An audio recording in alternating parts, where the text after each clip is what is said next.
అందరికీ నమస్కారం.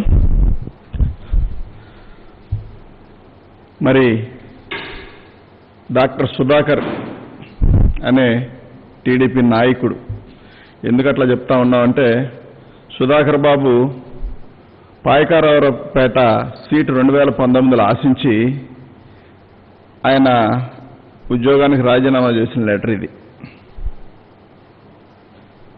దీని అంతటి మనకు ఎవరున్నారని మనం ప్రత్యేకంగా చెప్పాల్సిన పని లేదు. మన టీం అందరికి కూడా పెద్ద ఆర్టిస్టు చంద్రబాబు నాయుడు గారు. చంద్రబాబు నాయుడు గారు దళితుల జీవితాలతో ఆడుకోదలుచుకున్నాడు, ఆడుకుంటానే ఉన్నాడు. మొదటి నుంచి దళితులను అడ్డు పెట్టుకుని ఏదో ఒకటి చేస్తానే ఉన్నాడు. దళితులు సర్వనాశనం చేసిన వ్యక్తి ఎవరైనా ఉన్నారంటే ఈ రాష్ట్రం మొత్తం మీద కూడా చంద్రబాబు నాయుడే, మరో వ్యక్తి కాదు.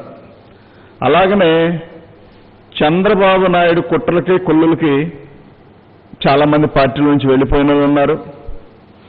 చాలా మంది తప్పక మౌనంగా బరాయించే వాళ్ళు ఉన్నారు. బరాయించే వాళ్ళ పాపం చాలా మంది రాజ్యసభ సీట్లు ఆశించి భంగపడి ఇంకా కూడా చావో బతుకు అక్కడే ఏడుద్దాంలు అన్నట్టు తయారయ్యారు. కాబట్టి చాలా మందికి ఒక్క మాట అయితే నేను చెప్పదలుచుకున్నాను. సుధాకర్ బాబు వృత్తాంతం ఏంటి అనేది అందరికీ తెలిసిన విషయమే. సుధాకర్ బాబు నిన్న రాష్ట్ర ముఖ్యమంత్రి వర్యులు జగన్మోహన్ రెడ్డి గారిని ఏ స్థాయిలో దూషించారనేది ప్రత్యేకించి చెప్పాల్సిన పని లేదు. వీడియోలో ఎన్ని కూడా ఉన్నాయి. ఒక గవర్నమెంట్ డాక్టరు బాధ్యత కలిగిన వ్యక్తి మాట్లాడే భాష అట్లా ఉంటుందా అంటే లేదు, ఖచ్చితంగా టీడీపీ నాయకులు అయితేనే అట్లా మాట్లాడతారు, మరో వ్యక్తి అయితే అట్లా మాట్లాడే పరిస్థితి లేదు అని చెప్పి నిన్న సుధాకర్ బాబు ప్రవర్తన. సుధాకర్ బాబుని ఎందుకు ఎంచుకున్నారంటే దళితుడు కాబట్టి ఏదో జరిగిపోయింది అన్యాయం, ఇతనికి అన్యాయం జరుగుతూ ఉంది కాబట్టి ఈ చేసినవన్నీ కూడా వైఎస్ఆర్ పార్టీకో ఈ ప్రభుత్వానికి అంటగట్టాలని చూస్తామన్నారు. చంద్రబాబు నాయుడు గారి పప్పులు ఉడికే పరిస్థితి లేదు. ఎందుకంటే మీడియాలో అడ్డంగా దొరకడం మొదటి నుంచి చంద్రబాబు నాయుడు గారికి వాళ్ళ టీంకు ఉన్న అలవాటే. నిన్న సుధాకర్ బాబు మాట్లాడిన వెర్షన్ తర్వాత చంద్రబాబు నాయుడు గారు ఒక ప్రెస్ మీట్ రిలీజ్ చేశారని చెప్తున్నారు. అది ఎప్పుడు డేట్ వేసిందంటే మొన్నటిది ఎప్పుడుదో డేట్ వేసింది. ఆయన మాట్లాడింది నిన్న అయితే మొన్న డేట్ మీద ఉంటుంది. చంద్రబాబు నాయుడు గారు ఎప్పుడు కూడా ఎక్కడో చోట దొరికిపోతానే ఉంటారు. ఎందుకంటే ఇదంతా ఆర్టిస్టులను పెట్టి చేయించే కార్యక్రమం కాబట్టి తప్పకుండా వాళ్ళకి ఒక పద్ధతి, ఒక సిద్ధాంతం ఉండదు. కాబట్టి ఒక రాజకీయ పార్టీ కోసమో ప్రజల కోసమో పోరాడే వ్యక్తులు వీళ్ళు కాదు. కాబట్టి ఈ కోణంలో ఆలోచిస్తే ఖచ్చితంగా వీళ్ళందరూ కూడా ఆర్టిస్టులు అనేది తెలిసిపోతానే ఉంది. కాబట్టి సుధాకర్ బాబు మానసిక స్థితి ఏంటి, ఎట్లా ప్రవర్తించాడని నిన్న చూస్తే మన ఊరికి అర్థమవుతోంది. మరి ఇంత జరుగుతున్నా కూడా ఇంకా కూడా టీడీపీ పార్టీని పట్టుకొని వేలబడుతూ దళితుల ఆత్మగౌరవాన్ని తాకట్టు పెట్టుకుంటూ అందులోనే చంద్రబాబు నాయుడు ఏం చెప్తే చేయడానికి దిగదారి బతికే దళిత నాయకులారా ఒకసారి గమనించండి. మీరందరూ కూడా మీరు అనుకుంటున్నారు మా జీవితాలు బాగుపరచాలి, మేము వరకు బాగుంటే చాలు, మా కుటుంబాలు బాగుంటే చాలు అనుకుంటున్నారు. కానీ ఈ రాష్ట్రం మొత్తం మీద కానీ దళితులు ఎక్కువ మంది ఉన్న పరిస్థితులు. కాబట్టి వాళ్ళందరి కోసం మీరు బతకాలే తప్ప మీకోసమో చంద్రబాబు నాయుడు గారి కోసం టీడీపీ వాళ్ళు ఇచ్చే కాస్త కూస్తో దానికి ఆశపడి చేయడం మాత్రం కరెక్ట్ విధానం కాదు. అది మార్చుకోవాల్సిన బాధ్యత మీ అందరిపైన ఉంది. వీళ్ళందరూ కూడా టీడీపీ నాయకులు డాక్టర్ సుధాకర్ అనే వ్యక్తికి ఏదో జరిగిపోతా ఉంది, ఏదో అయిపోతా ఉందంటే ఫస్ట్ నుంచి చంద్రబాబు నాయుడు గారు దాంట్లో బయలుదేరిన వాళ్ళు ఎంతమంది ఉన్నారో మనం లెక్క తీస్తే ఇంతమంది అని చెప్పలేని పరిస్థితి. అందులో ఇప్పుడు ఈ మధ్య ఈ పుల్కాలాగా ఈయన ఆయన దొరికాడు సుధాకర్ బాబు. కాబట్టి సుధాకర్ బాబుకు నేర్చుకోవాల్సింది ఏంటంటే చంద్రబాబు నాయుడు ఎందుకు మన మీద ఇవన్నీ నేర్పుతున్నాడు, నా చేత మాత్రం ఎందుకు ఇవన్నీ చేపిస్తున్నాడని ఖచ్చితంగా సుధాకర్ బాబు ఆలోచించుకోవాలి. అందులో ఉన్న దళిత సంఘాలు, దళిత నాయకులు అందరూ కూడా ఆలోచించుకోవాలి. రాజధాని ప్రాంతంలో దళితులకు, ఎస్సీలకు, ఎస్టీలకు, బీసీలకు, మైనార్టీకి ఇళ్ల ప్లాట్లు ఇస్తామంటే కోర్టుకెళ్లి దాన్ని అడ్డుకొని దాన్ని ఏ విధంగా పూర్తిగా నాశనం చేసే దిశగా చంద్రబాబు నాయుడు అడుగులు వేసాడు మనందరూ తెలియదు కాదు. ప్రతి ఒక్క దానికి కోర్టుకు వెళ్లడం, మంచి పని చేస్తూ ఉంటే దాన్ని అడ్డుకోవాలనే విధంగా చంద్రబాబు నాయుడు తయారైతే ఇంకా కూడా చంద్రబాబు నాయుడు గారే దళితులను అనగదొక్కుతారు. చంద్రబాబు నాయుడు గారి నాయకులే దళితులను కొడతారు, తిడతారు, చంపుతారు, మరి వ్యవస్థరం చేసి కొడతారు. వాళ్లే మళ్ళీ దళితుల గురించి మాట్లాడుతూ ఉంటారు. ఎంత ఆశ్చర్యంగా ఉంటుందంటే వాళ్ళు చేసే శాస్త్రలో. మరి అలాంటి చర్యలు చేసే వ్యక్తులు కూడా మళ్ళీ దళితుల గురించి మాట్లాడి ఇంకేదో జరిగి మాకు చంద్రబాబు నాయుడు గతంలో అది చేశాడు, ఇది చేశాడని చెప్పింది. చంద్రబాబు నాయుడు దళితులకు ఏం చేశారు చెప్పాలి అని అంటే ఒక్కటి కూడా చెప్పే దమ్ము కానీ ధైర్యం కానీ ఒక్కళ్ళకి లేదు. గతమంతా కూడా దళిత సామాజిక వర్గాన్ని చంద్రబాబు నాయుడు మోసం చేసుకుంటూ రకరకాల ప్రలోభాలు పెట్టుకుంటూ కులాలను విడగొట్టుకుంటూ మరి అడ్డరూట్ల ముఖ్యమంత్రి అయిన చంద్రబాబు నాయుడు గారు ఇవాళ 151 సీటు రాష్ట్ర ప్రజలందరూ కూడా ఎన్నుకొని జగన్మోహన్ రెడ్డి గారిని ప్రేమించి ఆయన మీద నమ్మకంతో ఓట్లేస్తే అది జీర్ణించుకోలేక అధికారం పోయిందనే పిచ్చితో తప్పంలో చంద్రబాబు నాయుడు గారు అంత నీచానికని దిగజారుతాడు. ఎందుకంటే ఒక నీచం అనే పదం గుర్తుకొస్తే నాకు చంద్రబాబు తప్ప మరో వ్యక్తి కనబడే పరిస్థితి లేదు. అంత నీచమైన వ్యక్తి, అంత దుర్మార్గమైన వ్యక్తి, ఎంతకైనా దిగజారిపోతాడు, ఎంతకైనా తెగిడుస్తూ ఉంటాడు. కాబట్టి ఇలాంటి వ్యక్తిని పక్కన పెట్టి రాష్ట్ర ప్రజలందరూ కూడా జగన్మోహన్ రెడ్డి గారి పాలన ఉంది, బ్రహ్మాండంగా ఉంది.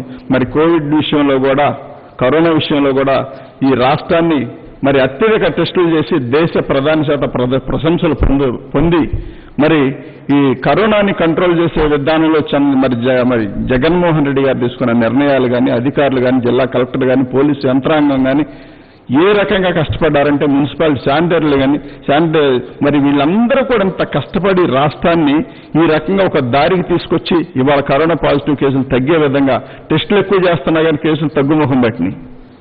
ఇంత చేసుకుంటూ ఎవరికెళ్తామంటే కరోనా విషయంలో కూడా చంద్రబాబు నాయుడు గారు ఎలాంటి రాజకీయాలు చేశారో తెలియని విషయం కాదు. మరి వైజాగ్లో గ్యాస్ లీక్ అయి మరణం పొందితే వీళ్ళు అని చెప్పి ప్రెస్ మీట్లు పెట్టి 5 లక్షలు ఇవ్వాల్సిందే, 10 లక్షలు ఇవ్వాల్సిందని చెప్పి ఆశ్చర్యకరమైన ప్రెస్ మీట్లన్నీ పెట్టారు. జగన్మోహన్ రెడ్డి గారు దెమ్మ తిరిగే విధంగా అక్కడ జరిగిన అన్యాయానికి ధీటుగా మరి ప్యాకేజీ ప్రకటిస్తే నాలుగు ఖర్చుకొని తప్పక స్పందించి మంచి ఆలోచన చేశారన్నారు. కాబట్టి మీ బుద్ధి ఎప్పుడు వంకరే, ఎదటి వాళ్ళు ఏం చేసినా అది తప్పుగానే కనిపించే విధానం కనబడతా ఉంది తప్ప మరొకటి కాదు. కాబట్టి ఈ సుధాకర్ అనే వ్యక్తి, డాక్టర్ సుధాకర్ అనే వ్యక్తి ఖచ్చితంగా టీడీపీ వ్యక్తి, టీడీపీ వాళ్ళు వాడుకుంటున్న ఒక పర్సనే తప్ప మరొకటి కాదు. దయచేసి ఇవన్నీ ఎస్సీ ఉన్నంత మాత్రాన ఈ దళితులకు అన్యాయం జరిగిపోతా ఉంది, దళితులు ఏదో మోసపోయారు, దళితులు జగన్మోహన్ రెడ్డి గారి ప్రభుత్వం మీద అన్యాయం చేస్తా ఉందని చెప్పానంటే ఈ రాష్ట్ర ప్రజలు చూస్తూ ఉండే పరిస్థితి ఎక్కడా లేదు. కాబట్టి చంద్రబాబు నాయుడు గారు, ఆయనకు బ్యాండ్ మేళ వాయించే చాలా మంది నాయకులు కూడా తెలుసుకోవాల్సింది ఒకటే, భవిష్యత్తు మొత్తం రాష్ట్ర ముఖ్యమంత్రి జగన్మోహన్ రెడ్డి గారిదని కనిపిస్తా ఉంది. మీరు రాష్ట్రాన్ని అప్పులు పాలు చేసి రాజధాని అదని ఇదని చెప్పి సర్వనాశనం చేసి లక్షల కోట్లు దోచుకు తింటే ఇవాళ ఆ రాష్ట్రాన్ని చక్కదిద్దే విధానంలో ఎదురుకు వెళ్తా ప్రతి కష్టాన్ని ఎదుర్కొంటూ సమర్థవంతంగా ఎదుర్కొంటూ చిరునవ్వుతో రాష్ట్రాన్ని పనిచేస్తా ఉంటే మీ ఏడుగుడ్డు రాజకీయాలు ఏంటో నాకు అర్థం కాని పరిస్థితి. ఇంకెన్నాళ్ళు చంద్రబాబు నాయుడు గారిని చూస్తా ఉంటే ఒక రకంగా జాలి, కోపం. ఎందుకు ఇంకెంత నీచాన్ని దిగజారుతా ఉంటాడు? అధికారం పోయేసరికి ఏదో జీర్ణించుకోలేని పరిస్థితిలో పడిపోవటం, ఏదో ఒక రకంగా గొడవలు చేయాలనుకోవటం, ఏదో రకంగా అల్లర్లు చేయాలనుకోవటం, ఈ రాష్ట్రాన్ని సర్వనాశనం చేయాలనుకోవటం. మీకు రాజధాని మీద, రాష్ట్రం మీద అంత ప్రేమన్న వ్యక్తి రాష్ట్రంలో ఇళ్ల ప్లాట్లు ఇస్తా ఉంటే దాన్ని హైకోర్టుకి వెళ్ళి అడ్డుకున్నామంటే ఎంత నీచమైన సంస్కృతిని ఇది. నీ వ్యక్తులు కాదా అడ్డుకుంది, నీవు కాదా పంపించింది. ప్రతి విషయాన్ని హైకోర్టుకు తీసుకెళ్ళడం, ఏదో ఒక రకంగా స్టేలు తీసుకురావడం. ఎంత మేనేజ్మెంట్ చేసిన చంద్రబాబు నాయుడు గారు పైన దేవుడు ఉన్నాడు. ఆయన శాసించదలుచుకుంటే నువ్వు నేను కూడా నిలబడం ఒకసారి గుర్తుపెట్టుకోవాలి. ఆయన దీవించాడు కాబట్టి జగన్మోహన్ రెడ్డి గారికి 151 సీట్ ఇచ్చారు. ఆయన ఆశీర్వదించారు కాబట్టి, రాష్ట్ర ప్రజలు ఆశీర్వదించారు కాబట్టి ఇంత కష్టకాలంలో కూడా సమర్థవంతంగా అనుకున్న కాలానికి, అనుకున్న టైంకి ప్రతి ఒక్క పథకం కూడా ప్రజల్లోకి తీసుకెళ్తా ఉన్నారు. ఒకవైపు కరోనా విషయంలో పోరాడుతూనే ప్రజలకు మేలు చేసే విషయంలో ఎక్కడా కూడా అసలు అలసత్వం చెందకుండా జగన్మోహన్ రెడ్డి గారు పనిచేస్తామంటే మరి ఇంకా కూడా దళితులకి ఏదో జరిగిపోతా ఉంది, దళితులు జగన్మోహన్ రెడ్డి గారు ఏదో అన్యాయం చేస్తా ఉన్నారు, దీని అంతటా బాధ్యత జగన్మోహన్ రెడ్డి గారు చేయాలంట. దాని అంతటా బాధ్యత తీసుకోవాలని చంద్రబాబు నాయుడు గారు. ఎందుకంటే డాక్టర్ సుధాకర్ అనే వ్యక్తిని బలిపశువుని చేసి, రోడ్డెక్కించి, రోత చేసి, ఒంటి మీద బట్టలు లేకుండా చేసిన కర్మ నువ్వు పట్టించావు కాబట్టి నువ్వు క్షమాపణ సుధాకర్ బాబుకు నువ్వు చెప్పాలి. కాబట్టి నిన్ను వాడుకున్నాను కాబట్టి ఇంకెప్పుడు ఎలాంటి తప్పులు నేను చేయను, దళిత నాయకులు కానీ దళితులకు కానీ మోసగించాను కాబట్టి క్షమాపణ చెప్పాలని బాధ్యత చంద్రబాబు నాయుడు పైన ఉంది. దళితులకు ఎట్టి పరిస్థితుల్లో చంద్రబాబు నాయుడు క్షమాపణ చెప్పాలి. చిన్న చితక విషయం కాదండి, చంద్రబాబు నాయుడు గారు చేసిన మోసాలు చిన్న విషయాలేం కాదు. పాపం ఇంకా అందులో ఉన్న కొంతమంది పేర్లు చెప్పడం బాగుండదు. దానికి వాళ్ళందరికీ తెలిసి పుండి కొట్టులాడుతా చాలా సీట్లు ఆశించి అదొచ్చుద్ది ఇదొచ్చుద్ది అని చెప్పి ఇది ఇస్తారని చెప్పి హడావుడిగా బయలుదేరి పండగలాగా వెళ్ళిన సందర్భంలో మళ్ళీ సగంతరం వెనక తిప్పిన సందర్భాలు కోకోలలో. కాబట్టి ఇవన్నీ కూడా వాళ్ళందరూ తెలుసుకోవాలి. చంద్రబాబు నాయుడు గారు చనిపోయిన పార్టీని ఇంకా కూడా కాడు మోసినట్టు మోస్తా ఉన్నారు మీరు. కాబట్టి రాష్ట్ర ప్రజలందరూ చూస్తూ ఉన్నారు, దళితులందరికీ తెలుసు జగన్మోహన్ రెడ్డి గారు ఏం చేస్తూ ఉన్నారు, రాష్ట్రం ఏం జరుగుతూ ఉందని.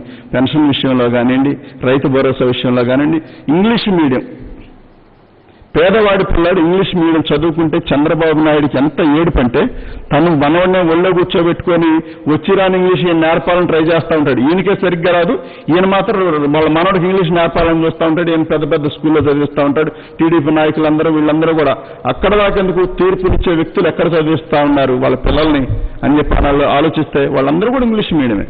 పేదవాడు పొట్ట మీద కొట్టడమే కాకుండా వాళ్ళ జీవితాలతో కూడా ఆడుకున్న ఏకైక వ్యక్తి చంద్రబాబు నాయుడు. ఇందులో మరొక మార్గమే లేదు, మరొక ఆలోచన కూడా లేదు.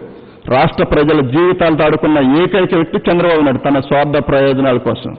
ఎక్కడో ఉమ్మడి రాష్ట్రంగా మనం ఉంటే అప్పుడు విడదీయమని చెప్పి ఆయన లెటర్ ఇస్తాడు. ఉమ్మడి రాష్ట్రంలో అడ్డగోలుగా ఓటు నోటు కేసు విషయంలో పారిపోయి కరకట్టకు పరిగెత్తుకొస్తే కేసీఆర్ ఒక తన్నుతంటే కరకట్టుకొచ్చి పడ్డాడు.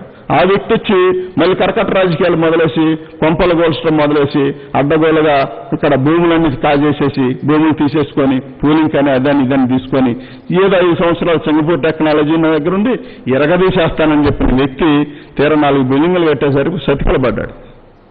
కాబట్టి చంద్రబాబు నాయుడు గారు బడాయి మాటలు మోసపూరిత మాటలు నమ్మే ఓపిక లేదు. చంద్రబాబు నాయుడు గారు దాదాపుగా ఎక్స్పైర్ డేట్ అయిపోయింది ఆయనకి, ఇంకా అక్కడ చెల్లేదేం లేదు. కాబట్టి దానికి వినియోగాల్సిన అవసరం కూడా లేదనేది నా ముఖ్య ఉద్దేశం.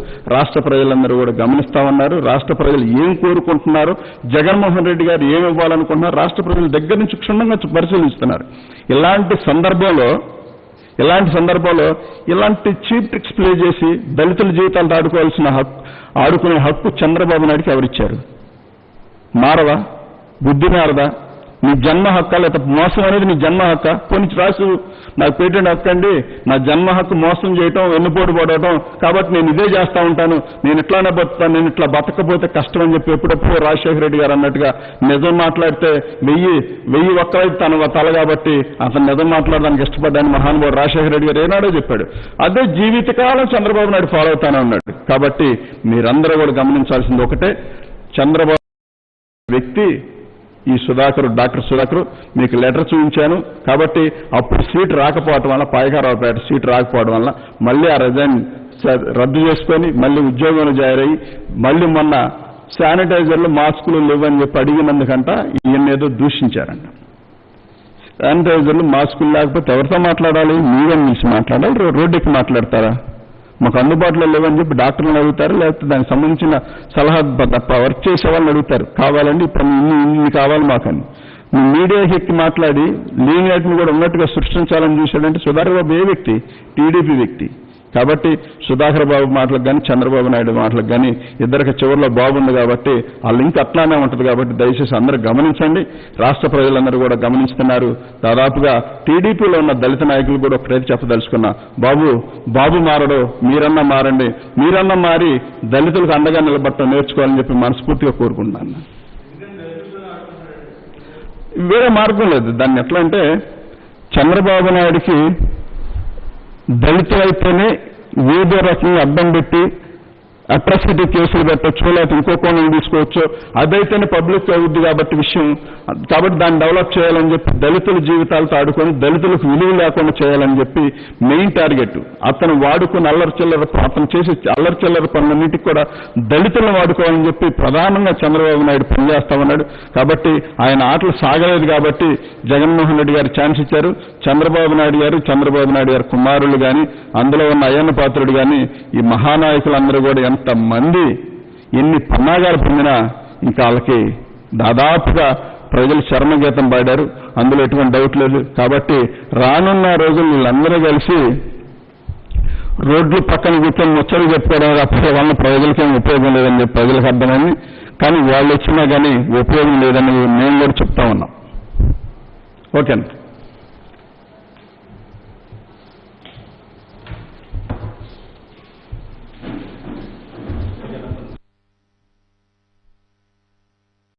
Subscribe to our channel by clicking the subscribe button. Click the bell button and enjoy the latest uploads from our channel.